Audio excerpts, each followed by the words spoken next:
Lakshadweep versus Maldives की बहस इस समय ट्रेंड कर रही है।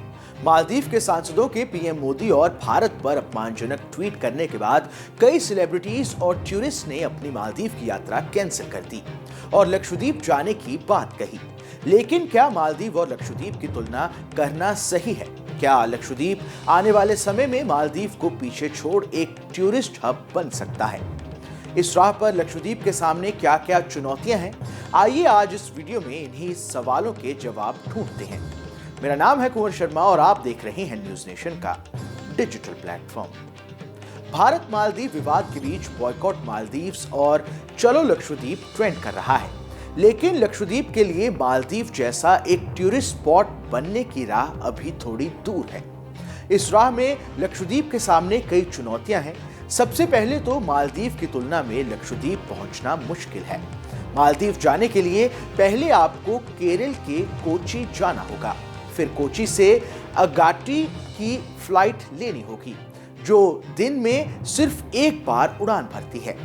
मीडिया रिपोर्ट्स के मुताबिक इस फ्लाइट के टिकट मार्च 2024 तक बुक हैं। हालांकि लक्षद्वीप तक कोची से जहाज के जरिए भी पहुंचा जा सकता है, लेकिन ये यात्रा लंबी है। इसके अलावा लक्षद्वीप जाने वाले विदेशी पर्यटकों की संख्या भी 10% से ज्यादा नहीं रही है। कोरोना के बाद से ये संख्या और भी कम हो गई है। सरकार अब लक्षद्वीप के टूरिज्म को जरूर बढ़ावा दे रही है। इसके चलते ऐसा माना जा रहा है कि लक्षद्वीप तक की यात्रा को बेहतर किया जा सकता है। अगाट्टी की हवाई पट्टी का विस्तार किया जा सकता है। इससे ज्यादा यात्री तो लक्षद्वीप पहुंच सकेंगे, लेकिन फिर भी पर्यावरण से जुड़ी कुछ चिंताएं अभी भी हैं। वहीं अगर अब हम लक्षद्वीप की तुलना मालदीव से करें तो वहां 18 एयरपोर्ट हैं।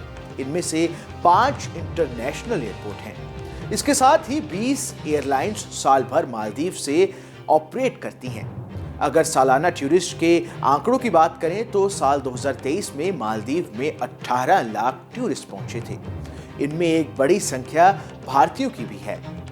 रिपोर्ट्स के मुताबिक कनेक्टिविटी के अलावा एक चुनौती ये भी है कि मालदीव की तुलना में लक्षद्वीप में टूरिस्ट के ठहरने के लिए कम कमरे हैं। मालदीव की तुलना में लक्षद्वीप में ज्यादा होटल भी नहीं है। वहीं अगर हम क्षेत्रफल की बात करें तो लक्षद्वीप मालदीव से बहुत छोटा है। इसका क्षेत्रफल सिर्फ 32 किलोमीटर का है। लक्षद्वीप के लिए एक और बड़ी चुनौती है पीने का पानी।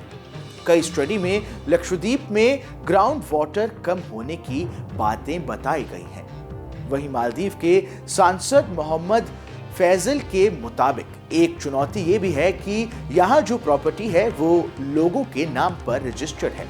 कुछ आइलैंड में लोगों के नाम प्रॉपर्टी ब्रिटिश दौर से भी है। इन चुनौतियों को खत्म करने पर जोरों से काम चल रहा है।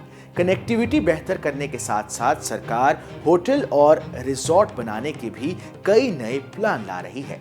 इसके साथ ही टाटा कंपनी भी लक्षद्वीप के 2 आइलैंड में 2026 तक इको टूरिज्म रिजॉर्ट शुरू कर रही है। ऐसे में यह कहना गलत नहीं होगा कि देर जरूर लग सकती है, लेकिन भविष्य में लक्षद्वीप टूरिज्म के मामले में मालदीव को कड़ी टक्कर दे सकता है। इस खबर पर आपकी क्या प्रतिक्रिया है, हमें कमेंट कर जरूर बताएं। देश दुनिया की तमाम बड़ी खबरों के लिए देखते रहिए न्यूज नेशन का डिजिटल प्लेटफॉर्म।